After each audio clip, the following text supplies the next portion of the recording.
आपण पाहत आहात सत्य व रोखठोक न्यूज चॅनल महावृत्त न्यूज. आवाज तुमचा, ताकद आमची.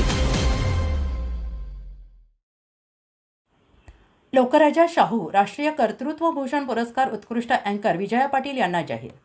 केंद्रीय मंत्री रामदास आठवले यांच्या हस्ते राष्ट्रीय स्वर संयोजन गौरव या पुरस्काराने होणार सन्मानित. मिरज येथे जन्म आणि शिरोळ तालुक्यातील टाकवडे गावात प्राथमिक आणि माध्यमिक शिक्षण पूर्ण करणाऱ्या विजया पाटील यांनी इचलकरंजी येथे BSc पर्यंत शिक्षण घेतलंय. लहानपणापासूनच डान्सिंगची आवड असलेल्या विजयाताईंना शैक्षणिक काळातच निवेदनाची गोडी लागली. शेजारी आणि नातेवाईकांच्या कौटुंबिक कार्यक्रमातून निवेदनाचा श्रीगणेशा करणाऱ्या विजया यांनी पुढे स्वतःच्या करिअरला प्राधान्य देण्याचा निश्चय केला. जिल्ह्यातील नामांकित चॅनलचे अँकरिंग ऑफर नाकारून त्यांनी स्वतंत्र वाट निवडली. नवरात्रोत्सवातील एका कार्यक्रमाच्या इव्हेंट अँकरिंगने त्यांच्या करिअरला कलाटणी मिळाली. गेले 7 ते 8 वर्ष सातत्यानं सामाजिक, सांस्कृतिक, शैक्षणिक क्षेत्रातील प्रत्येक घटकासाठी नाविन्यपूर्ण आणि प्रभावी निवेदन करून त्यांनी स्वतःची वेगळी ओळख निर्माण केली. त्यांच्या या उत्कृष्ट कामगिरीची दखल घेऊन पोलीस मित्र असोसिएशनच्या वतीने राष्ट्रीय स्वर संयोजन गौरव पुरस्कार जाहीर करण्यात आला आणि हा पुरस्कार जाहीर झाल्याच्या निवडीचे पत्र पुरस्कार महिला राज्याध्यक्ष डॉक्टर रजनीताई शिंदे यांच्या हस्ते इचलकरंजी शहर सहसचिव मनीषा आवळे आणि शहर उपाध्यक्ष सोहेल रंगारेज यांच्या उपस्थितीत देण्यात आले. विजया पाटील यांच्या पुढील वाटचालीस हार्दिक शुभेच्छा. नमस्कार. नमस्कार सर. आपलं नाव? माझं नाव अँकर विजया निलकंठ पाटील. आपला जन्म? माझा जन्म 19/9/1984. कुठे झाला? मिरजेला झाला. निर्जेला झाला.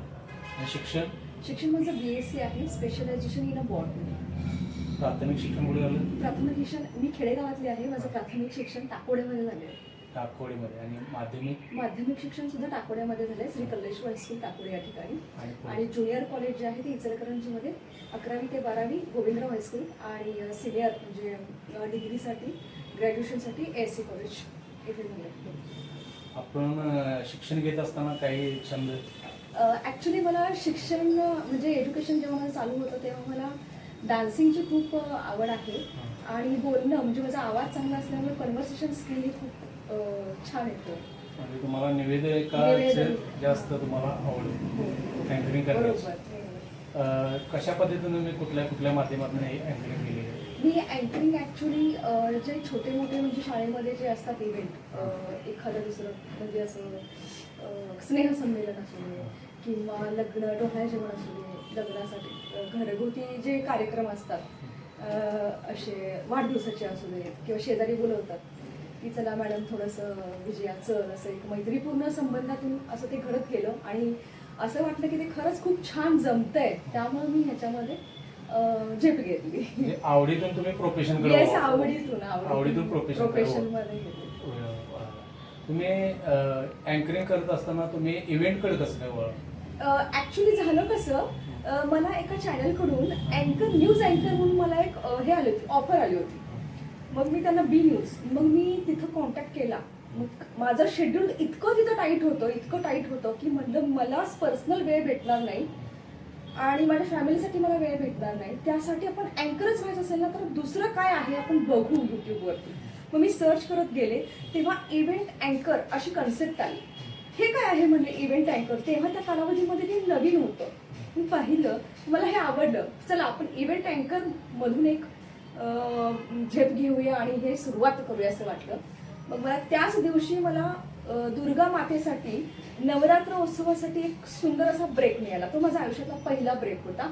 फक्त मी 500 रुपयेमध्ये मी पहिलं होतं, 500 रुपयामध्ये मी ते वर्कआउट केलं होतं. तिथून माझी मी जी झेप घेतली ती झेप घेतली. इव्हेंटमध्ये कोणत्या प्रकारचे प्रोग्रेस तुम्ही करताय? इव्हेंटमध्ये जेव्हा डोहाळे जेवण असू दे, वेडिंग्स असू देत, वाढदिवस असू देत किंवा कॉर्पोरेट फंक्शन असू देत, तर कॉर्पोरेट फंक्शनसाठी फक्त प्रोफेशनल आणि सोबर पर्सनॅलिटी आणि सोबर लँग्वेज असते. बाकीच्या ज्या गोष्टी असतात, बाकीचे जे इव्हेंट असतात त्याच्यामध्ये फन असतात आणि मजा मस्ती असते, एंटरटेन असतं ऑडियन्सला, त्यांचं फॅमिली मेंबर्सना छानपैकी असं मॅसेज देणं, फॅमिली गेट टुगेदर असतं, त्याच्यामध्ये एन्जॉयमेंट असते आणि त्यांना ते खूप आवडतं. किती वर्ष झालं करताय? मी जवळजवळ 6 ते 7 वर्ष झालं करताय. यासाठी तुम्हाला पाठबळ कोणाचं मिळालं? मला पाठबळ तसं बघायला गेलं तर माझ्या घरच्यांचं पाठबळ खूप. मला आई वडील, माझी बहीण मला खूप, ती डेप्युटी कलेक्टर आहे रायगडला, त्यांचं सुद्धा मला खूप सहकार्य आहे. आणि माझ्या मित्रपरिवार, गुरुजन, सहकारी वर्ग आणि माझ्या पोलीस मित्र संघटनेच्या अध्यक्षा माझ्या रजनीताई मॅडम आहेत, त्यासुद्धा मला वेळोवेळी असं गाईडलाईन करतात. आणि मित्रपरिवार, सहकारी यांचं मला खूप सहकार्य भेटलं. तुमच्या अँकरिंगच्या निवेदन आणि इव्हेंट मॅनेजमेंटच्या माध्यमातून तुमचं हे कार्याचं म्हणजे शेड्यूल असेल. Yes yes. तर याच्या माध्यमातून तुमच्या पुरस्कारासाठी कुठं काय नियोजन? ॲक्च्युली खूप म्हणजे ह्याच्यामध्ये मला जेव्हा मी ह्याच्यामध्ये पडले तेव्हा मला असं नाही की मला हे पटकन भेटलं आहे. मला ह्याच्यामध्ये स्ट्रगल पण झालं आहे. माझ्या पर्सनल आयुष्यामध्ये सुद्धा खूप स्ट्रगल झालेलं आहे. पण सकारात्मकता, मेहनत आणि जिद्द आणि प्रामाणिकपणा याच्या जोरावरती मी नाही आता हरायचं नाही, करायचं आहे. काही काम विना करायचं आहे, खरं करून दाखवायचं आहे. मग मी छोटी अँकरिंग करत गेले आणि ह्या कर्तव्याची दखल म्हणून मला राज्यस्तरीय मला आदर्श महिला पुरस्कार पण मिळालेला आहे. आणि आता 3 जुलैला जो पोलीस असोसिएशनकडून स्वर संयोजन राजर्षी लोकराजा राजर्षी शाहू छत्रपती यांच्या जयंतीनिमित्त स्वर संयोजन हा गौरव पुरस्कार मला नामांकित झालेला आहे. पोलीस मित्र असोसिएशनच्या वतीनं तुम्हाला जो लोकराजा शाहू कर्तृत्वभूषण 2026चा पुरस्कार म्हणजे स्वर संयोजन गौरव पुरस्कार जाहीर झाला, त्याबद्दल तुम्ही काय?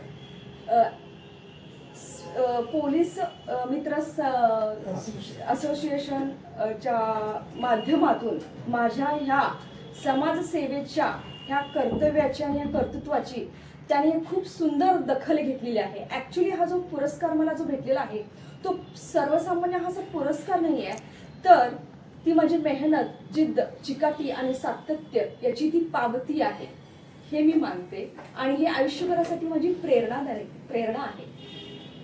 आपल्याला पुरस्कारासाठी हार्दिक शुभेच्छा. खूप थँक्यू सर. थँक्यू.